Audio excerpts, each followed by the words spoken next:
My name is Ankita Mishra and I got 105 rank this year in the civil services exam. So I would like to share what all I tried, what worked, what didn't work. Though I'm not aware what worked, what didn't, because the marks are not yet out. So we try a number of things and we actually don't know what clicked in the examination. So whatever I'm going to tell right now, I suppose those things worked for me, though I'm not sure for certain, and it might be different for different people. But for me, what worked, I'll tell that.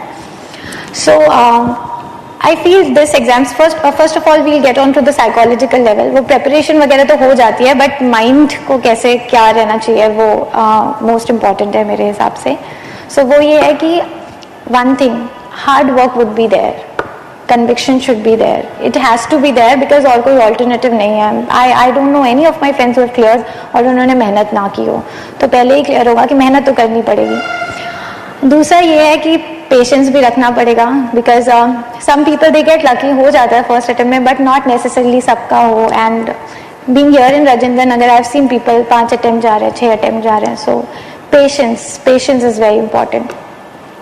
Third ये है कि consistency कैसे आए. Consistency ये सारे जो ये आप कितने टाइम होते हैं कि आप डीमोटिवेटेड होते हो, कोई कुछ कह देता है, कोई कुछ कह देता है, फैमिलियल प्रेशर्स होते हैं, you see your friends earning अपना प्राइवेट कंपनी में, सबके पास पैसे आ रहे हैं, आप अभी भी फैमिली पे डिपेंडेंट हो. So all these things would come in the mind. तो कैसे इसको भी छोड़ के आगे बढ़ना है ये भी सोचना है कि एक दिन होगा. देन ये सब अगर आपने कर लिया तो it is very much achievable. In my opinion achievable है, बस प्रोवाइडेड प्रॉब्लम क्या होती है ना, डायरेक्शन नहीं होता. तो 1-2 साल तो हम ऐसे घूमने फिरने में लग जाते हैं कि क्या पढ़ें. So much material is there in the market. जो कोई बताता है हम सुन लेते हैं. कोई अभी आज मैं जा रही हूँ, if you all go, then आपको लगेगा कि हाँ ये मैम ने ये बोला था तो I have to follow that. Sometimes that happens. So we get so much pumped अपना सबको follow करने के चक्कर में कि ultimately कुछ हो ही नहीं पाता है, और हम पढ़ते बहुत हैं लेकिन results नहीं आते. So you need to have a direction, you need to have a strategy, and that strategy should be your own. It cannot be somebody else's. So आप सब किसी और के से आइडिया ले सकते हो, बट अपनी खुद की बनानी है. So I'll start with prelims. Prelims के लिए आई फील कि मेरे पहले attempt I could not clear prelims. Reason being कि मुझे कुछ आइडिया नहीं था. मैंने वाजी नाम से क्लासेस की थी, टेस्ट सीरीज़ मैंने दिए नहीं थे ज़्यादा, और करंट पे मैंने फोकस ही नहीं किया. मुझे लगा करंट इज़ नॉट इम्पॉर्टेंट, थोड़ा बहुत करंट अफेयर्स आएगा, 4 मतलब ऑप्शन होते हैं, कुछ ना कुछ मार्क कर ही लूँगी, but it is not that ways. So इसलिए फर्स्ट अटेम्प्ट में मुझे रियलाइज़ हुआ कि current might be important, because वो वाला साल 2015 के साल में करंट अफेयर्स काफ़ी आए हुए थे और मैं वो नहीं मैंने नहीं किया था. एंड सेकेंड टेस्ट सीरीज़ भी नहीं किया था. तो तब मुझे वैल्यू समझ आई टेस्ट सीरीज़ की. सो नेक्स्ट टाइम जब मेरा हुआ 2016 वाला attempt, so I scored 139 point something, so which was quite good वो साल के हिसाब से, बिकॉज मैंने टेस्ट सीरीज़ पे बहुत ज़्यादा फोकस किया था, अलॉट. तो उससे क्या हुआ था कि मुझे ये पता लग गया था कि what is the optimum number of questions that I should attempt, और ये सबका डिफरेंट होता है. यू शुड नो कि तुम्हारा गेस वर्क कितना अच्छा है, because it is practically impossible कि आपको सारे क्वेश्चंस आएंगे. मुश्किल से 50 होंगे या 57 क्वेश्चंस होंगे जो आपको एकदम आते होंगे शॉर्ट. उसके आगे गेस वर्क है. सो इसमें 2 तरीके के गेस वर्क होते हैं. एक तो इंटेलिजेंट गेस वर्क होता है जहाँ पे आप एलिमिनेशन से करते हो, और एक इंट्यूशनल गेस वर्क होता है. सो जो इंट्यूशन वाला गेस वर्क होता है that might not work for everybody. So ये चीज़ आपको पता लगती है आपके टेस्ट सीरीज से कि आप कितने गेस वर्क कर सकते हो. मेरा पर्सनल ओपिनियन ये है कि मेरे लिए थ्रेशोल्ड 90 था, तो मैं हमेशा 90+ अटेम्प्ट करती थी. रियल एग्जाम में 94 किए थे, और हमेशा 90+ अगर मैंने किया तो मतलब मेरे सेफ मार्क्स आ रहे हैं, ऐसा था. सो फॉर सम पीपल ये बेंच मार्क अलग अलग हो सकता है, बट आई फील कि 85+ करना चाहिए, मतलब 85 तक तो कर ही लो. वैसे भी आउट हो रहे हो, ऐसे भी आउट हो गए, तो इट्स बेटर 85+ कर लो. अब I don't know, you find it out through your test series जो आप कर रहे हो. नेक्स्ट प्रीलिम्स तो ऐसे ही है, एंड आई थिंक आपको 2-3 महीने चाहिए प्रीलिम्स की प्रिपरेशन के लिए. सो ये मैंने सेकेंड अटेम्प्ट में सीखा कि मैंने पूरा जान प्रीलिम्स में ही झोंक दिया था. आई कुड नेवर इमेजिन कि मेंस नाम की भी कोई चीज़ होती है. So I did not do that interior. पहला प्रीलिम्स नहीं क्लियर हुआ तो आपका फोकस प्रीलिम्स हो जाता है कि ना अभी प्रीलिम्स करना है. So you forget mains is also there. So when I cleared prelims then I realised, oh god, अभी मेंस आ गया है, अभी 4 महीने बाकी हैं. सो मेंस की मेरी उतनी प्रेपरेशन सॉलिड नहीं हो पाई, तो जीएस एंड ऑल की while it was solid because वो प्रीलिम्स से होता है, बट मैंने आंसर राइटिंग उतने प्रैक्टिस नहीं किए जितने मुझे करने चाहिए थे। तो वो आपको बहुत ज़रूरी है कि आई रियलाइज कि मेंस के लिए answer writing is very important. And I personally has been a sort of person जो लिखने में बिलीव नहीं करता था। I am an engineering student, तो मैं हमेशा पॉइंट्स में लिखना, क्वेश्चन सॉल्व कर लेना, लेटे लेटे पढ़ रहे हैं, रीड कर रहे हैं और लगता है कि सब दिमाग में है। और हमेशा ऐसा होता है कि लगता है जब रीड करो ना तो लगता है ये तो आता है, ये भी आता है। It's only when you write that you realise कि अच्छा वो लगता था आता है बट एक्चुअली आपको लिखना नहीं आता है। एंड प्लस टाइम के कंस्ट्रेंट्स भी होते हैं, तो वो सारी चीज़ों को कैसे वर्कआउट करें ये सिर्फ राइटिंग प्रैक्टिस से आ सकता है। तो जब मैंने सेकेंड टाइम मेंस लिखा तो my essay, my GS was pretty decent. I got 153 in essay which was okay. GS also was good. I got 390, but my optional, I don't know what I did my optional. I made a huge mistake. मैं attempt नहीं कर पाई, and that too because of time constraint. Time constraint in the sense कि मेरा time management बहुत poor था. I started with 10 markers, उनमें extra time देने लगी, जब तक sectional आए तब तक time खत्म हो गया, फिर पेपर 1 तो ऐसे खराब हुआ, पेपर 2 में पेपर 1 के लिए रोने में टाइम वेस्ट हो गया कि ओ गॉड पेपर 1 चला गया, अब तो नहीं कुछ हो पाएगा। सो आई वेंट पेपर 2 में जब मैं गई ना तो मैं इतने नेगेटिव इमोशंस के साथ गई थी कि पेपर 2 तो चौपट होना ही था। So that was decided. So I would say अगर कोई एक पेपर खराब होता है तो डोंट क्राई, सेकेंड डे के आ जाओ, सब कुछ खत्म हो जाए ना, जब ये पूरे 9 के 9 पेपर्स खत्म हो जाए तब घर आके रो। Till then be in that mode कि नहीं, you still have the time कि आप वर्क कर सकते हो। So that is one thing. Answer writing में बार बार स्ट्रेस कर रही हूँ क्योंकि मुझे एक्चुअली आंसर राइटिंग ने बहुत हेल्प किया। सो जब नेक्स्ट अटेम्प्ट, जो ये वाला करंट अटेम्प्ट मैंने 2017 दिया, तो जैसे ही मेरा मेंस खत्म हुआ आई न्यू कि मेरा अभी होना नहीं है, क्योंकि मैंने एंथ्रो बहुत अच्छे से स्पॉइल किया था। I left close to 160 marks. So 160 अगर आपका छूट जाए तो बहुत कम, मतलब भगवान जी की दया हो तो ही, मतलब आप तुक्के से अंदर पहुंच गए, पहुंचे भी तो बहुत ही घटिया रैंक आएगी। तो ऐसा था, तो आई वॉज क्लियर कि नहीं होना है। तो I had one entire year sort of thing. तो आई स्टार्टेड पहले से ही, मैंने सबसे पहले जीएस कोर की टेस्ट सीरीज लगाई थी यहाँ पे ही मेंस के लिए, तभी जैन में ही लगा ली थी, and I started writing regularly. इसके अलावा मैं बाबा के 5 क्वेश्चंस लिखती थी एवरी डे, मतलब not a single day would go by जब ना लिखें। तो इससे मैंने, आपको पहले दिन लगेगा shit I don't know anything, because मेरे साथ भी ऐसे होता था कि जब लिखने बैठो तो कुछ आ ही नहीं रहा, क्योंकि आपने प्रिपेयर नहीं किया ना, पढ़ के तुरंत बाबा तो लिख नहीं रहे हो।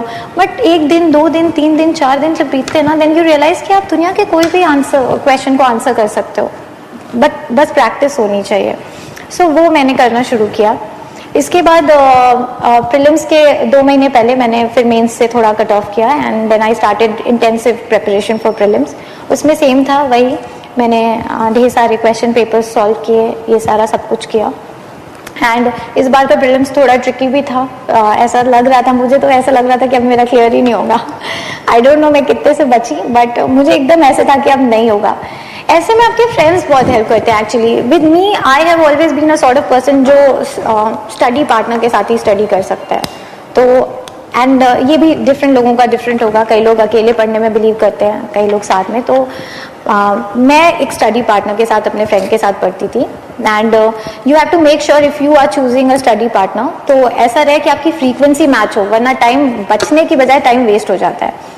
सो स्टडी पार्टनर से क्या होता है, डिसिप्लिन आता है। तो जैसे मैं आपको अभी बता रही थी कि प्रीलिम्स के बाद मुझे लगा मुझे नहीं होगा, बट मेरे फ्रेंड ने मुझे मोटिवेट किया कि नहीं यार अभी करना है, तू छोड़, जब रिजल्ट आएगा अभी तो मेंस के लिए पढ़ो, बिकॉज अभी टाइम अगर चला गया, रिजल्ट आया, मान लो हो गया, तब क्या करोगी। So I started preparing for mains prelims के बाद।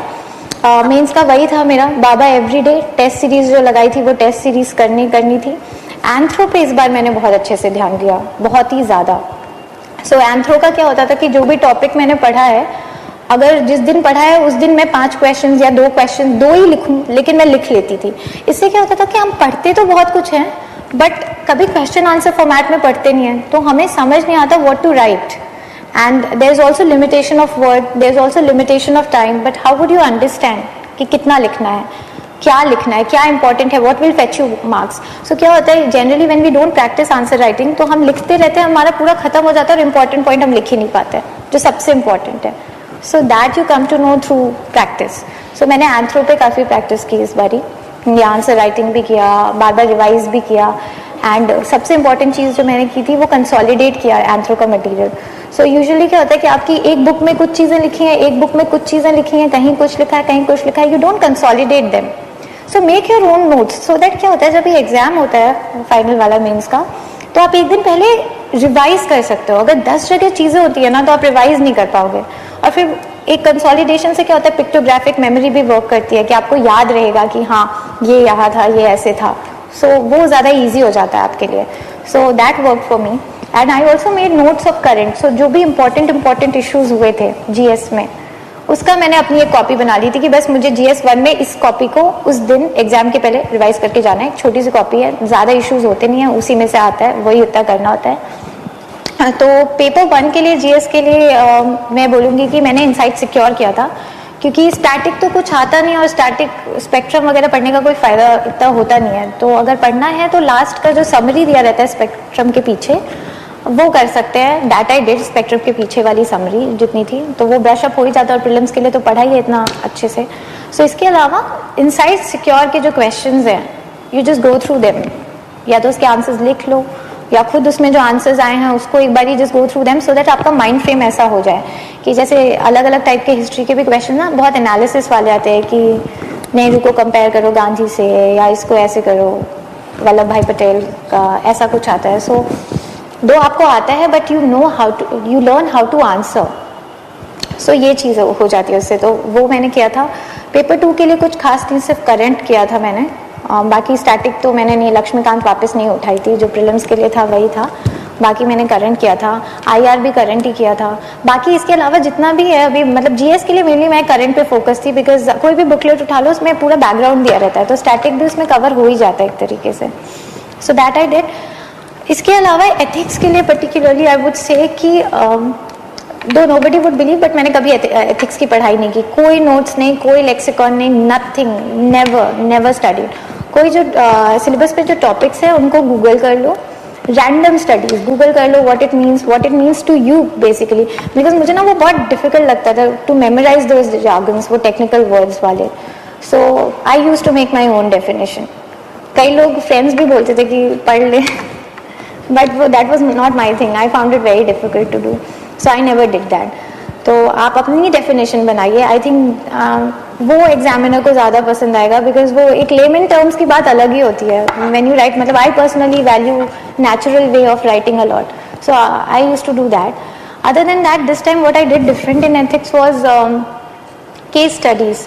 सो यूजुअली क्या होता है 10 मार्कर्स में हम कुछ मेंशन नहीं करते, एकदम ड्राई सा आंसर लिख देते हैं. So if possible try and mention some case studies, कुछ भी एग्जाम्पल, छोटा सा. कोई ऑफिसर है जो बहुत अच्छा काम कर रहा है, या आपका कोई रिलेटिव है जो बहुत अच्छा काम कर रहा है, आप जानते हो, आप जस्ट मेंशन इट. एक एक्स फैक्टर हो जाता है, बिकॉज सब वही लिख रहे हैं, कुछ डिफरेंट हो जाएगा आपका ऐसे. एंड इसके लिए क्या करना होगा कि आप A4 शीट्स लेके आओ, एंड जितने भी टर्म्स दिए हुए हैं एथिक्स की, वो सारे टर्म्स से रिलेटेड एक एग्जाम्पल बना के अपने वो A4 शीट में लिख के रख लो. एक दो एग्जाम्पल लिखने हैं. कभी करंट में आप न्यूज़पेपर पढ़ रहे हो, कुछ ऐसा एग्जाम्पल आपका लगा कि ये अरे वाह ये तो कितना अच्छा काम कर रहा है, तो उसका एक छोटा सा लिख लो. दो एग्जाम्पल हर टर्म से रिलेटेड, जैसे लीडरशिप से रिलेटेड 2 एग्जाम्पल, देन ऑनेस्टी से रिलेटेड 2 एग्जाम्पल, ऐसा करके अपना बना के रखें और एग्जाम के पहले जस्ट वो रीड करके जाएं. So that will work I suppose, in my opinion.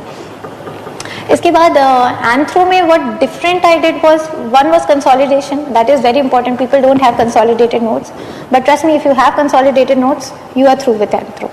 Second thing that I tried in anthro was कि पेपर 1 को पेपर 2 से रिलेट कैसे करना और पेपर 2 को पेपर 1 से कैसे रिलेट करना है. सो पेपर 1 में I tried and gave examples from paper 2, tribal वाले सेक्शन से या कहीं ना कहीं I use to put that. And paper 2 में मैं क्या करती थी कि पेपर 1 की थियोरीज या थिंकर्स या कोई कॉन्सेप्ट है, मैरिज का कोई कॉन्सेप्ट है, वो डालने की कोशिश करती थी. सो इससे क्या होता है ना कि एक होलिस्टिक पिक्चर, एक कॉम्प्रहेंसिव फॉर्म में आप सब्जेक्ट को जब रिलेट कर रहे हो तो एग्जामिनर माइट लाइक इट. सो ये चीज़. दूसरा, पेपर टाइम पे फिनिश कैसे करें, इस पर भी थोड़ा फोकस करना पड़ेगा. तो ये आपको आंसर राइटिंग से खुद पता लग जाएगा कि आपके लिए क्या स्ट्रैटेजी है. मैंने फर्स्ट टाइम जब लास्ट टाइम मेंस नहीं क्लियर किया था तो मैं पहले 10 मार्कर्स करती थी, बाद में सेक्शंस करती थी. सो 10 मार्कर्स में ही मैं इतना समय खा जाती थी 2 पेज भर भर के लिखने में कि इधर मेरा सेक्शन छूट जाता है, सेक्शन ज़्यादा मार्क्स का है वो छूट जाता है. So this time what I tried, I did the sections first then the 10 markers. तो 10 मार्कर्स 1.5 पेज भी लिखा तो फाइन है, पेपर ना छूटे at least. So that is one thing that people can try. And ये सब एक तरफ, इसके बाद एक मोस्ट इम्पॉर्टेंट चीज़ आती है जो नॉलेज से भी ऊपर है मेरी ओपिनियन में, आई don't know again, is visibility. So visibility is like extremely important because knowledge सबको है, सब ने सब कुछ लिखा है, लेकिन एग्जामिनर का मन भी तो करे आपका पेपर पढ़ने का. अगर वो रीड ही नहीं करेगा तो आप कुछ भी लिखो फिर it does not matter. So I feel कि ऐसा कुछ रहे, आपका विजिबिलिटी ऐसी रहे कि एग्जामिनर का मन करे उसको रीड करने के लिए. So don't make your paper dirty, एकदम गंदा मत करो. ओके फाइन, हैंड राइटिंग तो भाई अब बचपन से डेवलप होते आ गई है, जो है वो है, उसमें ज़्यादा चेंजेस नहीं ला सकते. सो if you can improve on your hand writing, well and good. If you can not, make sure it is legible first. Second, work on the spacing. जो स्पेस होता है उसको थोड़ा थोड़ा बढ़ा के ऐसे करो कि वो रीड करने योग्य हो, ऐसा रहे. अंडरलाइनिंग थोड़ी हो जाए. पेन का चयन अच्छे से कर सकते हैं हम. So if you writing with ball pen, use gel pen, see अगर उसमें राइटिंग अच्छे से आ रही है कि नहीं. सो ये सारी चीज़ें बहुत मस्ट है. मतलब visibility in my opinion is a must. I know a number of my friends जिनको बहुत अच्छे से सब कुछ आता था and probably they did not clear because of the visibility of their paper. So you have to increase the visibility because it is a basic human nature. जो सुंदर लगता है वही तो पढ़ेंगे. इतनी कॉपीज चेक करनी है, कैसे पढ़ेंगे अगर अच्छे से नहीं उसी में कचर कचर लिखा हुआ है. बाकी I think that's about it x factor लाने के लिए. और what can be done is you can incorporate maps. जैसे मैं हिस्ट्री में मैप्स इनकॉर्पोरेट करती थी, तो जैसे परमानेंट सेटलमेंट वगैरह का क्वेश्चन आया तो 1-2 सेकंड में मैप बन जाता है, उसमें दिखा दो परमानेंट सेटलमेंट, महलबारी, ये सब कहाँ पे है, या रिवोल्ट ऑफ 1857 के साइट्स कहाँ कहाँ थे, गोले बना बना के थोड़े से दिखा दो मैप में. मैप से रिलेटेड एक वीडियो भी पड़ा है यूट्यूब पे, how to make map of India in 2 seconds. So that video you can refer to and make map of India. Geography में तो बनाना ही बनाना है, इसमें भी बन जाए तो अच्छा है. और क्वेश्चन कोशिश करें ना छोड़ें. मैंने छोड़ा, इस बार भी मेरे छूटा तो आई गॉट 105. और बेटर हो सकता था अगर क्वेश्चंस नहीं छूटते. सो क्वेश्चन ना छूटे इसके लिए कोशिश करें कि कुछ तो लिख ही दे. कुछ नहीं हो रहा ना तो गोला बना के, फ्लो चार्ट बना के, कॉजेज लिखा, 4-5 डंडी खींची और लिख दिया. डू समथिंग, राइट एनीथिंग, कुछ तो लिख ही दो, कुछ तो नंबर मिल ही जाएगा. अगर आगे से इतने अच्छे हैं, लास्ट में किसी ने गोला बनाया तो मेरे को लगता है एग्जामिनर भी समझेगा कि टाइम कम था, लिख दिया एटलीस्ट इतना. So attempt the paper well. I think yeah, that's about it. And other than that, your family ka support is very important. My family has been extremely supportive of me for the reason कि जब relatives question करना शुरू करते हैं ना, ऐसे हमेशा बातें होती है कि दिल्ली में तो सब तैयारी करते हैं. And that is the truth also. How many of us clear? सब तैयारी कर रहे होते हैं. सो कौन जेन्युइनली तैयारी कर रहा है, कौन नहीं कर रहा है, देन ये सब आपके पेरेंट्स को ये सारे प्रेशर्स झेलने पड़ते हैं. So my parents have been really supportive in the sense कि उन्होंने मेरे तक इतनी बात आने नहीं दी. दो मुझे पीयर प्रेशर बहुत फील होता था जब फ्रेंड्स क्लियर करते थे. I was not on Facebook for the same reason कि फेसबुक पे जब मैं देखती थी ना कि फ्रेंड्स जैसे ऑन कर रहे हैं, यहाँ घूम रहे हैं, वहाँ घूम रहे हैं, ये हो रहा है, वो हो रहा है, तो मैं बहुत डीमोटिवेट होती थी.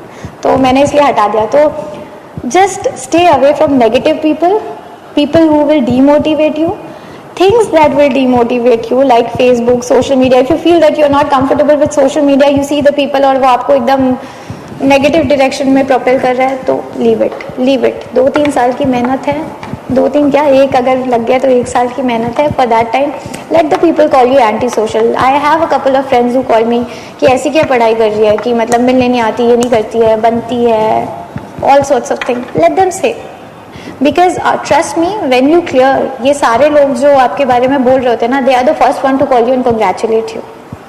The world is that way. So remember, your struggle is your own and your family's only. बाकी लोग तो बस ऐसे ही मजे लेने के लिए. So don't focus कि लोग क्या कहते हैं. हो जाएगा, बहुत अचीवेबल है, कर सकते हैं, प्रोवाइडेड डायरेक्शन हो, कन्विक्शन हो. सो एक डायरेक्शन लेके अपनी एक स्ट्रैटेजी बना दो, फिर इधर से उधर डोलो, यहाँ जा रहे हैं, वहाँ जा रहे हैं. Do not do that. You have made your strategy ना, have faith in your self, have confidence in your self and you will achieve it no matter what. So बार बार ये नहीं कि लास्ट मोमेंट अपनी स्ट्रैटेजी चेंज कर लेते हैं, वो ये बोल रहा है, वो. इतने लोग तो यहाँ पे बैठे यूपीएससी को प्रेडिक्ट करने में लगे हैं. And let me tell you, nobody can. You just cannot predict UPSC. Nobody can. So stop predicting it. Start working. Make your own strategy. Stick to it. Do not listen to anybody. So that's my story. Okay, interview. I would say कि I'm a sort of person जिसको बहुत ज़्यादा stage fright होता है, तो मेरे को हमेशा से क्लियर था कि मैं मेंस तक तो चली जाऊँगी, इंटरव्यू में फेल हो जाऊँगी, क्योंकि बहुत ज़्यादा नर्वसनेस होती है मुझे लास्ट लिमिट की। तो इंटरव्यू के लिए मैं काफ़ी स्कैर्ड थी और मैं दुनिया जहान पढ़ रही थी उस वक्त, ये भी पढ़ लूँ, ये भी पढ़ लूँ, वो भी पढ़ लूँ। लास्ट में इंटरव्यू ऐसा गया कि कुछ पढ़ने का कुछ फायदा नहीं, because the board I got Bhosle sir's board, it was super cordial, that से ही था। ये प्रोसेस में मुझे रियलाइज़ हुआ कि इंटरव्यू ही एक ऐसा है जहाँ पे दे डोंट जज you on the questions which you don't know, दे जज you on the questions the answers to which you know. So I don't no is also an answer there. So when you से आई don't no, वो next पे move कर जाते हैं, वो उस पर तुम्हें जज ही नहीं कर रहा है। सो इंटरव्यू के लिए ज़्यादा टेंशन लेने की ज़रूरत नहीं है। मॉक्स है, मॉक्स से थोड़ा कॉन्फिडेंस बिल्डअप होता है, बट मॉक्स की भी सारी बातें दिल पे नहीं लेने के लिए। मैंने एक मॉक दिया था, उसमें रो के आई थी। मॉक के बीच में they started asking, one of the panel member he started drilling me her question पे, एंड मेरे से कंट्रोल नहीं हुआ और मैं रोने लगी बीच में। Like suppose, I mean that's the worst thing that can happen to anybody. You are going to give a mock, you are answering and you are trying midway. So, and to the extent I won't name the coaching center or the panel member, but he told me that you need to go for cognitive behavioral therapy. जाओ तुम अपना CBT कराओ, and we are not here to see your vulnerability. And to this extent, तो I got really demotivated. मुझे लगा कि यार this is not my thing.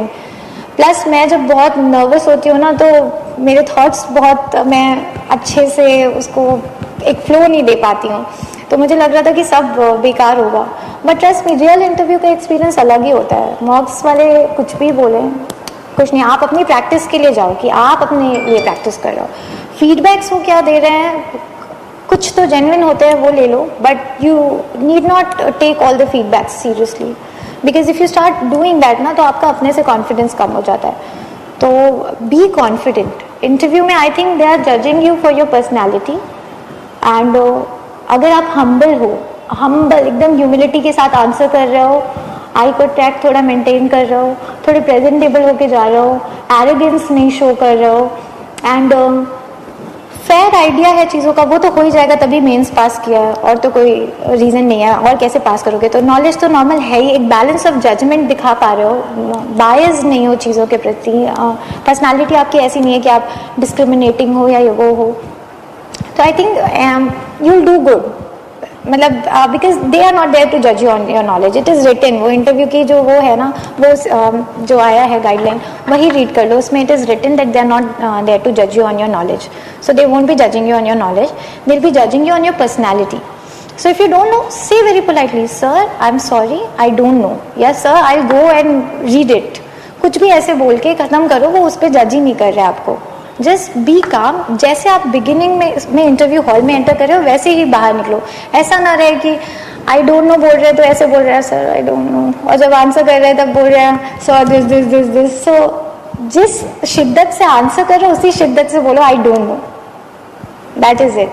So I think all these were the things that worked for me, and all the best to everyone, and I think it is very much achievable.